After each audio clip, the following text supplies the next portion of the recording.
السلام علیکم، میں اسد اللہ خان ہوں۔ الیکشن کمیشن ہر طرف سے پھنس چکا ہے، لیکن اس کے باوجود وہ ہار ماننے کو تیار نہیں ہے یا کسی قانون کو ماننے کو تیار نہیں ہے۔ الیکشن کمیشن اس وقت جو کچھ کر رہا ہے، الیکشن کمیشن اس وقت جو چیزیں اس کے تھرو ہو رہی ہیں وہ کسی آئین و قانون کے دائرے میں نہیں آتی، اور ایک سے بڑھ کر ایک بے ضابطگی ہو رہی ہے، ایک سے بڑھ کر ایک ایسی چیز ہو رہی ہے جیسا آئین و قانون سے جو متصادم ہے، اور اس کے باوجود اس الیکشن کو صحیح قرار دینے پر الیکشن کمیشن مصر ہے اور کہہ رہا ہے کہ الیکشن بالکل ٹھیک ہوئے ہیں۔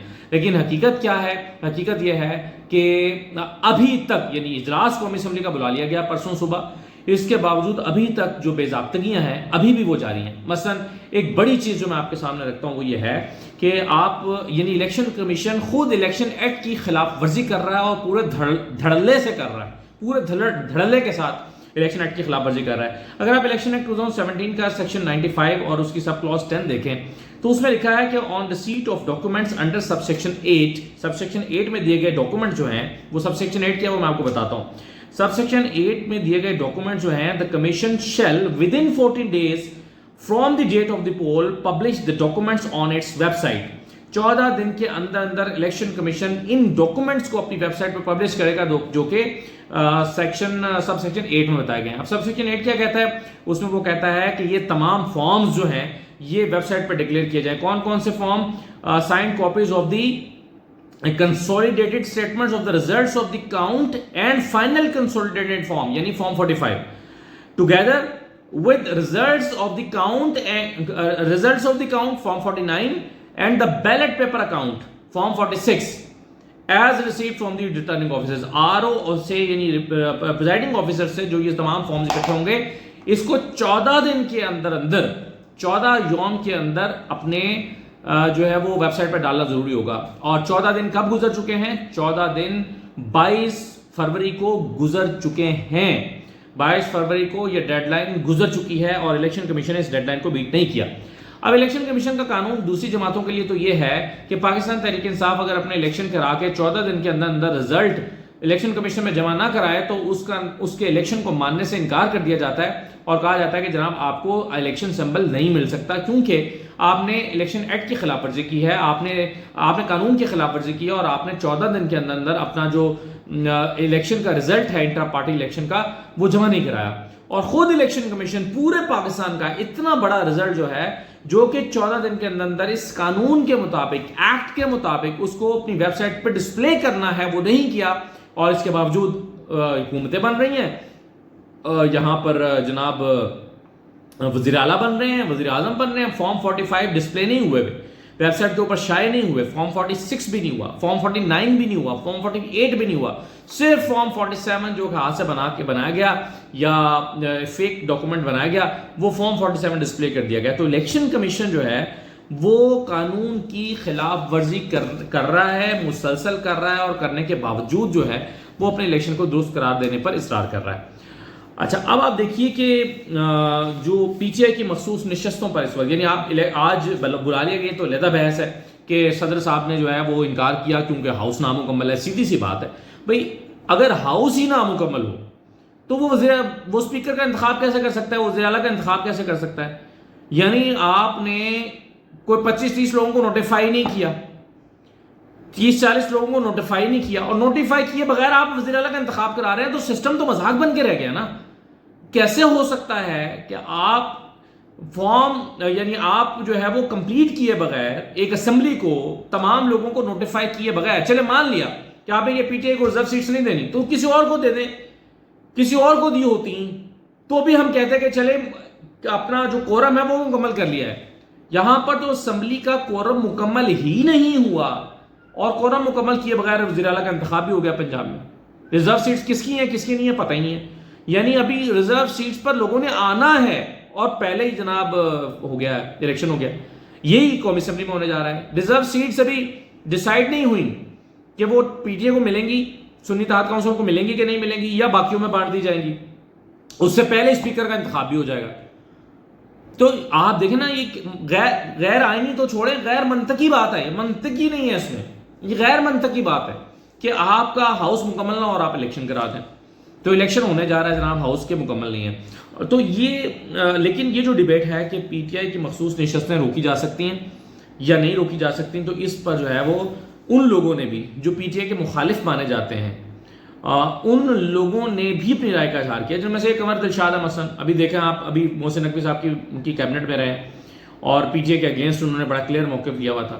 وہ بھی یہ سمجھتے ہیں کہ سنی اتحاد کونسل جس نے اپنی لسٹ جمع نہیں کرائی ہوئی، اس کے باوجود اس کو مخصوص نشستیں مل سکتی ہیں، اور اس کے لیے پریسیڈنٹ موجود ہے. پریسیڈنٹ کیا ہے؟ باپ پارٹی کا پریسیڈنٹ ہے. 2019 میں جب فاٹا کی مرجنگ ہوئی تھی خیبر پختونخوا میں، تو وہاں کے جیتے ہوئے 3 آزاد امیدوار تھے، انہوں نے باپ پارٹی میں شمولیت اختیار کر لی تھی. باپ پارٹی کا خیبر پختونخوا میں ان کے علاوہ کوئی اور ممبر نہیں تھا. 3 لوگوں نے جب فاٹا سے جب مرجر ہوا اور باپ پارٹی میں شمولیت اختیار کی، تو ان کے 3 ممبر ہو گئے باپ پارٹی کے. ان 3 کی بنیاد پر انہوں نے بھی خیبر پختونخوا میں کوئی اپنی جو ہے وہ جمع نہیں کرائی ہوئی تھی، کوئی بھی جمع نہیں کروائی ہوئی تھی اپنی لسٹ، لیکن اس کے باوجود ان کو اس وقت بھی نوٹیفائی کر کے ایک ریزرو سیٹ جو ان کی بنی وہ باپ پارٹی کو خیبر پختونخوا اسمبلی میں دے دی گئی تھی. اسی کو احمد بلال محبوب نے بھی اپنی تفصیلی ٹویٹ میں، پوری ڈیٹیلڈ ٹویٹ میں انہوں نے اس کا بھی حوالہ دیا ہے. انہوں نے کہا کہ یہ جو لکھا ہوا ہے کہ after the merger of FATA in K P elections took place on 20 July 2019 for 16 KP assemblies general seats allocated to us while FATA districts.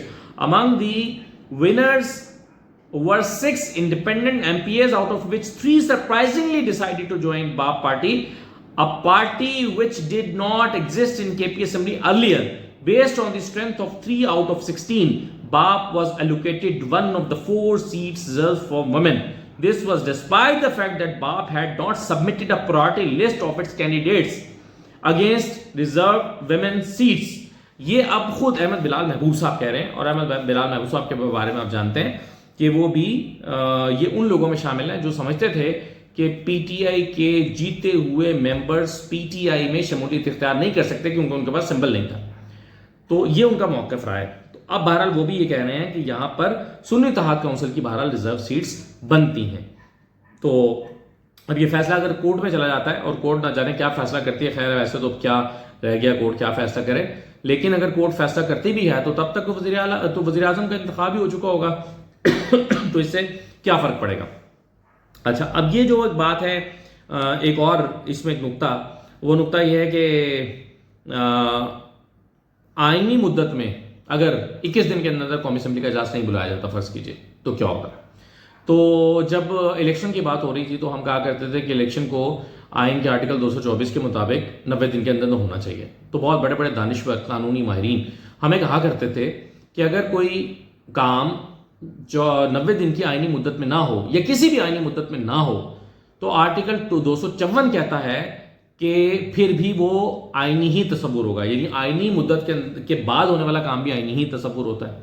یہ ہمیں سمجھایا جاتا تھا آئین کا آرٹیکل 254 کے تحت. وہ کیا تھا کہ جب کوئی فعل یا امر دستور کی روح سے ایک خاص مدت میں کرنا مطلوب ہو اور اس مدت میں نہ کیا جائے تو اس فعل یا امر کا کرنا صرف اس وجہ سے کالعدم نہ ہوگا یا بصورت دیگر غیر مؤثر نہ ہوگا کہ یہ مذکورہ مدت میں نہیں کیا گیا. ٹھیک ہے، یعنی مطلوبہ وقت کے اندر نہ ہونے کے باعث کوئی فعل کالعدم نہیں ہوگا. یہ ہمیں سمجھایا جاتا تھا. اس لیے کہا جاتا تھا کہ الیکشن اگر 90 دن کے بعد بھی ہوں گے تو وہ بھی وہ آئینی ہی تصور ہوں گے.